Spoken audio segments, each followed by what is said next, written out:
Welcome back to From the Pages of Power Slam Magazine, issue 22, May 1996. The issue opens with From the Top. Nearly 2 years have passed since Finn Martin first visited the Hammerlock School of Wrestling in Folkestone, Kent, where Andre Sledgehammer Baker was training wrestlers in a large garage and running occasional house shows under the Ritchie Promotions banner. In the time since, Hammerlock relocated to the No Limits Health Club in Ashford and began running a healthier schedule of live events under the Hammerlock School of Wrestling banner, employing a dozen or so students. The promotion carved out a small territory across Sittingbourne, Maidstone, Ashford, and other towns in Kent, touring regularly. In late March, Hammerlock took to the road with a familiar name, former WWF performer Adam Bomb. Martin reports from the March 29th show at the Maidstone Leisure Center, attended by approximately 250 fans.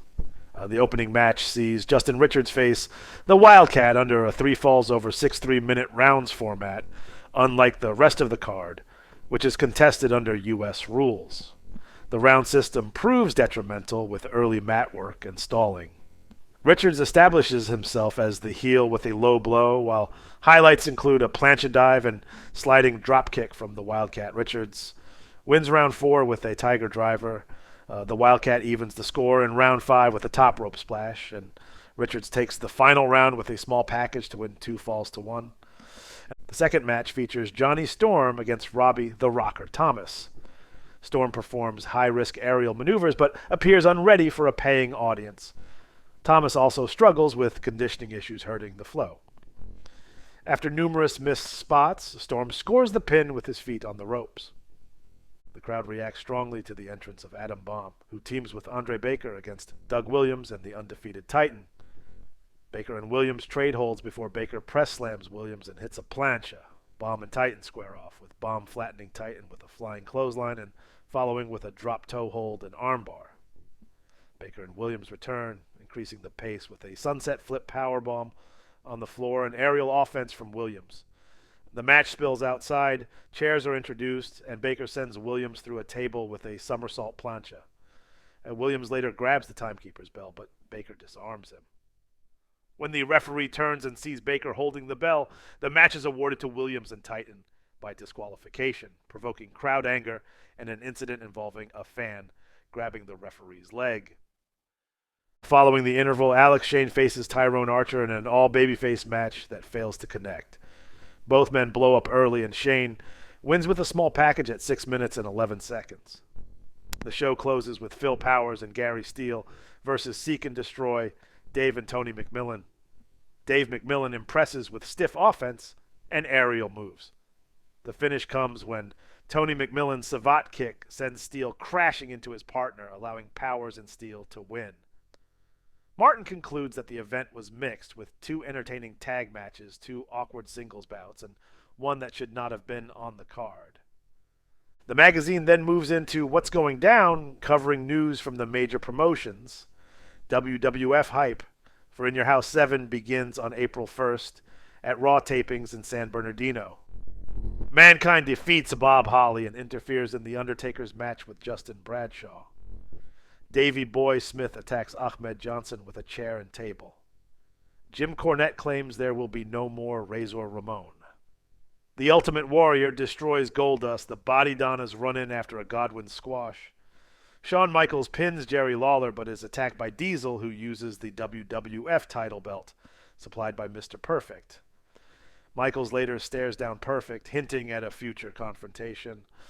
The announce card for In Your House 7 is listed in full. Yokozuna defeats Vader at the tapings, but is ruled unable to continue due to a leg injury and is removed by forklift. Savio Vega defeats Goldust for the Intercontinental title, but Gorilla Monsoon declares the title vacant due to controversy. Goldust later regains the belt with help from Steve Austin. Additional WWF notes include Mark Marrow and Hunter Hearst Helmsley's feud, Warrior versus Goldust, and The Undertaker pinning Vader. Roddy Piper and Bret Hart are absent.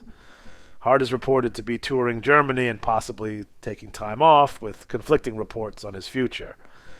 Raw posts a 4.7 rating on April 8th. Sid's retirement is revealed to be false. Jeff Jarrett recovers from injury. Slammy Award winners are listed. Vince McMahon confirms Razor Ramon's move to WCW and criticizes Hulk Hogan. Goldust appears on late night television. Bret Hart denies WCW rumors. WrestleMania 12's buy rate is discussed. Free-for-all matches before WrestleMania are reviewed, including the Body Donnas winning the tag titles and the failure of the billionaire Ted Skitz. WCW news includes the confusing handling of the Cruiserweight Championship, firings of multiple wrestlers, contract discussions involving Kevin Nash and Scott Hall, interest in Ted DiBiase, commitments from Pierre Ouellet and Jacques Rougeau, Sabu touring Big Japan, Dean Malenko's wedding, Uncensored's buy rate, Diamond Dallas Page's absence, the Giants' rapid face and heel turns, and extensive ECW results and injury reports. Japanese promotions and UFC 9 are also covered, and the issue then presents extensive house show listings across WWF, WCW, USWA, ECW, NJPW, AJPW, and MPW, followed by an analysis noting attendance trends and key outcomes. Color commentary compares WCW Nitro and WWF Raw, focusing on Nitro's March 25th episode and Raw's April 1st broadcast. The piece examines pacing, commentary, and roster depth, highlighting strengths and weaknesses of each show. The vid review section covers Royal Rumble 1996, In Your House 6, and Super J Cup 2, with individual breakdowns and ratings. Manor's Matt Musings follows, with Stately Wayne Manor delivering a satirical and critical column on hardcore wrestling fans, recounting his own past involvement and offering commentary on fan behavior and industry structure. The centerfold features The Undertaker. King Atlas analyzes Shawn Michaels defeating Bret Hart in the Iron Man match at WrestleMania 12, discussing crowd reaction, pacing, and expectations. Blood, Sweat, and No Tears focuses on Atsushi Onita's return to FMW. Who's Fooling Who examines Brian Pillman. Let's Talk with Bam Bam Bigelow presents an interview. The request spot features Steve Austin. More from the Madhouse critiques WCW Uncensored.